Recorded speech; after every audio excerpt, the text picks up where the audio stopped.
Okay, so this is a brief tutorial on how to figure out how to submit your student's homework back to the teacher.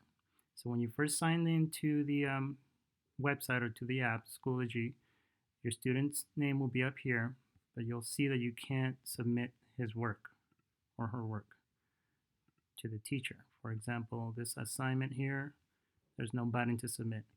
So what you can do is you can click this tab, go to your name. Your name should be up here because you also signed up. Switch to that, and then you can go to courses, and this will be blank at first. To get the course, you have to put the password that the teacher sent you, which is this one, and then you'll see the whole layout like you did as a student. But now the assignments will have a button to submit the assignment. So this is how you can submit work back to the teacher.